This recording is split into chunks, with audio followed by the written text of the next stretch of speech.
Pessoal, eu trago para vocês aqui no vídeo de hoje uma notícia bomba que pode mudar todo o rumo dessas investigações contra o ex-presidente Jair Bolsonaro.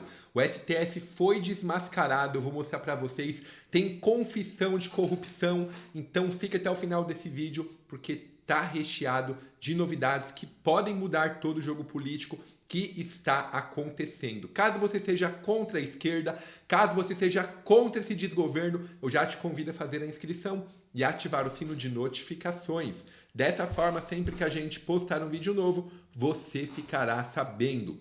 Pessoal, vamos começar aqui mostrando o real motivo por que o STF e a esquerda querem o Bolsonaro fora do jogo. Vamos lá.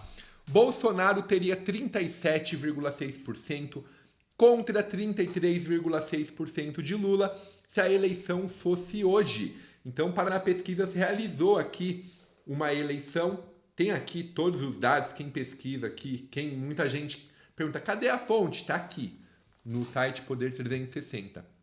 Mas vamos para o que interessa aqui, mostrando, pessoal, os dois cenários onde o Bolsonaro é candidato, ele vence. Ele vence, inclusive, o Lula, que eles dizem que é o candidato mais forte de esquerda. Lula teria 33,6% e Bolsonaro 37,6%. Em um outro cenário aqui, sem o Bolsonaro com a Michelle, ela ficaria um pouco atrás, teria 27% contra 34% do Lula. O Lula não sai de 34%, né? Ó. Em todos os cenários mostra que ele não tem força para passar de 34%. O Lula contra o Tarcísio, tá 10% na frente o Lula. Lula contra o Ratinho Júnior, uma lavada aqui, 34 contra 15. Lula contra o Zema, 34 contra 12. Daí Bolsonaro contra o Haddad, uma grande lavada, 38 contra 14. E a Michelle Bolsonaro contra o Haddad, uma lavada para Michelle, 27,6%. O que mostra? Bolsonaro é o candidato mais forte, não perde para ninguém. Se ele for candidato contra qualquer um, ele vence. A segunda candidata mais forte da direita, por enquanto, é a Michelle Bolsonaro. Sem o Lula, a esquerda mostra que não é nada, mas o próprio Lula perderia para Bolsonaro. Esse é o principal motivo onde eles não querem o Bolsonaro elegível para 2026, porque todo mundo sabe que ele ganha com o pé nas costas. Então, por isso que o STF e a esquerda ficam pegando tanto no pé, querem tirar o Bolsonaro de atividade. Em um possível segundo turno, Bolsonaro ganharia aqui de Lula com 43,7%. A Michelle, que nem é um nome, pessoal, estaria muito próximo de Lula. Com certeza, até 2026, ela passaria o Lula. Porque o Lula já está mal agora. Imagine ele com 81 anos. Com certeza, a Michelle ganharia e o próprio Tarcísio também ganharia do Lula. Então, os três candidatos aqui têm condições, mas o Bolsonaro é onde já venceria se as eleições fossem realizadas no dia de hoje. Então, a partir daqui, a gente já começa a conversar aqui sobre os podres do STF. Eu vou colocar para vocês aqui um vídeo que a gente conversa logo na sequência, tá bom? Então, vamos lá. Vou colocar aqui para vocês. O jornal americano The New York Times publicou uma reportagem criticando o Supremo Tribunal Federal por estar, nas palavras do jornal, desfazendo a Operação Lava Jato. A Aline Beckett tem mais detalhes pra gente. Bom dia, Aline. Oi, Colombo. Bom dia a você e a todos que nos acompanham. Bom, o jornal norte-americano fez duras críticas ao STF, afirmando que o Supremo está rejeitando evidências e anulando condenações importantes de réus envolvidos na Operação Lava Jato. O texto recebeu o seguinte título, abre aspas, um caso de corrupção que se espalhou pela América Latina está sendo desfeito, fecha aspas. A reportagem criticou diretamente também o ministro Dias Toffoli, do STF, que anulou as condenações de Marcelo Odebrecht, Léo Pinheiro e Raul Schmitt. O argumento que foi utilizado pelo ministro é de que as provas obtidas não podem ser usadas para fundamentar as decisões judiciais. E, além disso, o ministro chegou a anular também as multas que foram aplicadas às empresas como a Odebrecht e a JBS. O New York Times chegou também a chamar a atenção em relação a a relação do ministro Dias Toffoli com o Partido dos Trabalhadores antes da indicação dele ao Supremo Tribunal em 2009. Eu lembro a vocês que o ministro foi advogado do PT ligado ao presidente Lula e, segundo o New York Times, isso acaba levantando aí questionamentos sobre a imparcialidade na atuação do ministro Dias Toffoli no STF. Colombo. Então tá aqui o primeiro vídeo mostrando o real problema do Brasil. O esquema contra a corrupção está sendo desmantelado e o New York Times revelou isso. Jair Bolsonaro, pessoal, ele comentou sobre essa matéria aqui no Twitter. Vou mostrar aqui um pequeno trecho para vocês. Dá uma olhada só. A reportagem publicada pelo New York Times expõe com clareza a gravidade da crise institucional e moral que o Brasil está atravessando desde o fim do nosso governo. Em vez de alimentar narrativas absurdas e típicas de regimes autoritários, como a falsa acusação de que a oposição teria tramado um golpe, o jornal se volta aos verdadeiros problemas do país e expõe como os abusos, os excessos que estão manchando a imagem do Brasil no exterior, corroendo a credibilidade de nossas instituições, comprometendo a percepção dos investidores internacionais e criando uma série de problemas domésticos e externos.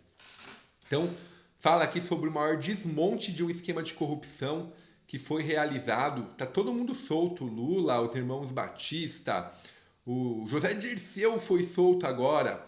Então, o texto do New York Times mostra esse aparelhamento que está sendo realizado no Brasil, que tira a própria credibilidade do país, segundo o jornal, ao invalidar provas, anular condenações e beneficiar empresas e figuras envolvidas nos maiores escândalos de corrupção da história.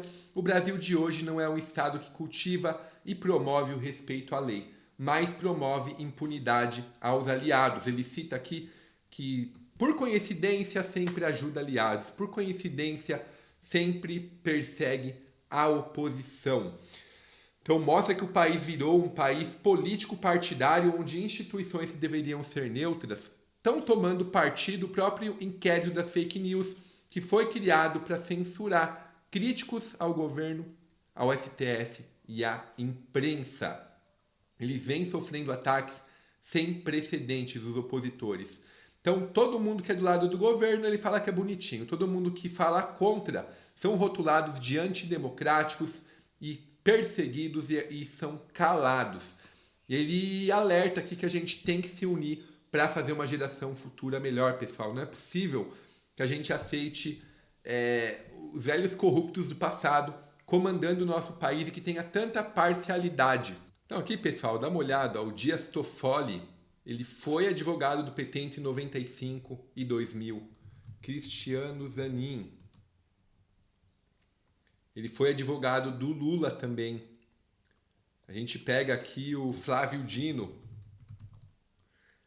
Flávio Dino foi ministro do Lula recentemente. Então a gente pega o pessoal da STF, pessoal, Alexandre de Moraes, foi o Temer que indicou, mas sem palavras pelo que ele vem fazendo.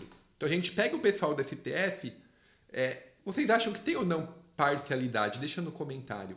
Eu, quando ia numa audiência trabalhista, se a testemunha fosse amigo de quem estava acusando a empresa, ela não podia ser ouvida, porque pode ter parcialidade. Já no STF, Toffoli era advogado do PT, Zanin era advogado do Lula, Flávio Dino, ministro do Lula. Então, realmente, a coisa fica muito complicada. Isso tem que acabar, não pode ser mais indicações. Não pode ter um clube de amigos lá no STF que julgam os fatos com parcialidade. E os próprios ministros já falaram que tinha corrupção lá. Dá uma olhada nesse outro vídeo aqui do Luiz Fux e a gente conversa na sequência. E tive a oportunidade, nesses 10 anos do Supremo Tribunal Federal, de julgar casos referentes à corrupção que ocorreu no Brasil.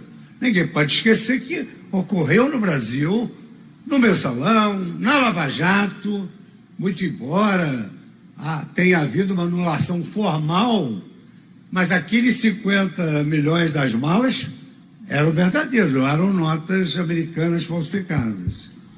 O gerente que trabalhava na Petrobras, ele devolveu 98 milhões de dólares e confessou efetivamente que tinha assim agido. E tive a oportunidade... Então tá aí, pessoal, o próprio ministro Luiz Fux falando que teve corrupção. Devido a um grande malabarismo, um grande manejo foi feito e as provas foram anuladas. Aí a gente pega aqui a capa da UOL, olha isso. PF vê golpismo latente e cita homem-bomba no STF ao indiciar Bolsonaro. Então, quando foi o Adélio que deu a facada no Bolsonaro, falaram que foi um lobo solitário. Agora é um homem-bomba ali, que até um próprio deputado que era muito próximo, ele disse que ele teve problemas depois que separou da mulher. Se explodiu. Já o Moraes, em 24 horas, em menos disso, já falou que era tudo uma trama golpista, já saiu atirando um monte de coisa. Então, assim, né? Quem era para julgar? Será que era o próprio Moraes que tinha que investigar tudo? Quem era o cara? Moraes rapidamente deu todas as opiniões, opinião formada. Então, como alguém da justiça, em vez de ouvir as partes e tomar a decisão, faz a investigação, até mesmo nesse caso do suposto golpismo. Ele é a vítima e ele é a pessoa que julga. Como que isso acontece? Imagine você cometer um crime, matar alguém e você ser o seu juiz. Mais ou menos isso que está acontecendo no Brasil. E alguém deu uma opinião muito forte. Caso não seja isso, eu estou entendendo errado, tá bom? Por favor, aí quero a ajuda de vocês. Vai deixando no comentário. Bolsonaro cutucou aqui, ó. Será mera coincidência dos governos de esquerda? Maria Corina virá alvo de inquérito da PGR da Venezuela por conspiração. Maria Corina é a principal opositora do regime ditador do Nicolás Maduro. Então, Bolsonaro fez esse post, está sendo perseguida. E ele comentou um pouco mais sobre o Lula, que fala tanto da Amazônia, fala tanto de proteger. Dá uma olhada só esse vídeo do Bolsonaro. Não basta agora o problema que estamos tendo agora do Carrefour, fazendo uma campanha para não comprar nossa carne. Eu diria mais, né? O Lula, a questão de poucas semanas, estava na Amazônia com o índio Raoni e o nosso querido Macron. E foi assinado ali um acordo para o Macron explorar urânio no Brasil. Talvez lá em Santa Quitéria, no Ceará. Até porque ele perdeu urânio de um país da África, que lá sim foi dado um golpe. Eu jamais assinaria um acordo de urânio com qualquer outro país, muito menos com o Macron. Agora, se eu assumisse hoje a presidência da República, esse acordo seria revogado. Então tá aí o Bolsonaro desmascarando a esquerda mais uma vez, que diz que protege a Amazônia e está assinando acordo de exploração de urânio. Lembrando que a própria esquerda, pessoal, em 2025 entrar em vigor uma lei anti-desmatamento, que ia fazer o Brasil deixar de exportar para a Europa em torno de 30 bilhões de reais. Os ministros do Lula enviaram carta para a União Europeia falando para não colocar em vigor a lei anti-desmatamento, que isso iria prejudicar o Brasil. Então não fez nada para se adequar à lei, ia perder dinheiro. Então quem é que desmata a Amazônia? Compartilhe isso aí. Vou colocar para vocês aqui. Saiu em todos os jornais. A Comissão Europeia propõe adiar a lei anti-desmatamento, depois de muita cartinha do governo Lula. Então foi aprovado isso aqui. Os ministros do Lula enviaram uma cartinha para adiar entrar em vigor essa lei para prorrogar essa lei anti-desmatamento. Prorrogou por 12 meses. Será que o governo Lula vai fazer alguma coisa aqui no Brasil? Ou vai ficar só nesse papinho de que protege, que o Bolsonaro passou a boiada e agora paga de bonzinho, aprovando lei anti-desmatamento ser prorrogada? Então, muita hipocrisia, né? Compartilha esse vídeo, inclusive, com seu amigo esquerdista. Se inscreve no canal. Sejam muito bem-vindos aqui, você que é novo. Eu já te convido aqui para se inscrever e amanhã temos mais um boletim. Obrigado a todos.